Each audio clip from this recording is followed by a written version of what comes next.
میں اس وقت موجود ہوں پمز ہاسپٹل کی اس آئسولیشن وارڈ کے بالکل باہر، جہاں پہ کہ کرونا وائرس کے سسپیکٹڈ کیسز کو رکھا جا رہا ہے اور ان کے ٹیسٹ کیے جا رہے ہیں۔ ٹیسٹنگ کی سہولیات کہا جا رہا ہے یہی جو سینٹر ہے انہوں نے کہا ہے کہ پمز ہاسپٹل کے پاس نہیں ہے، یہاں صرف سیمپل لیے جاتے ہیں جو کہ NIH اسلام آباد بھیجے جاتے ہیں۔ عجیب صورتحال یہ ہے کہ بڑا ہی پراسرار سا ماحول انہوں نے بنا رکھا ہے۔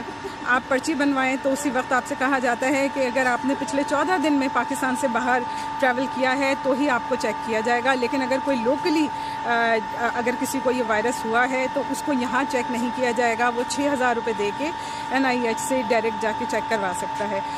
دوسری جو عجیب صورتحال ہے وہ یہ کہ اگر کوئی ڈاکٹر بھی آپ کو ریفر کرتا ہے پمز ہاسپٹل کے لیے تو بھی پمز ہاسپٹل ایکسیپٹ نہیں کر رہا ہے ایسے پیشنٹس کو، اور کہا جا رہا ہے کہ سیدھا آپ NIH جائیں۔ میرے پیچھے آپ دیکھ سکتے ہیں یہ 3 جو چائنیز پیشنٹس ہیں، سسپیکٹڈ پیشنٹس ہیں، یہ یہاں اپنا ٹیسٹ کرانے آئے ہیں۔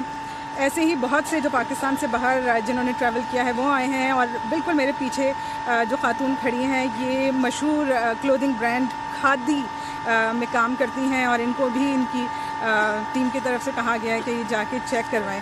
اصل جو پرابلم ہے وہ یہ کہ وزیر اعظم صاحب نے کل ہی دعویٰ کیا ہے کہ پاکستان نے کرونا وائرس کی بڑی زبردست تیاریاں کی ہیں۔ گراؤنڈ پہ صورتحال بالکل مختلف ہے۔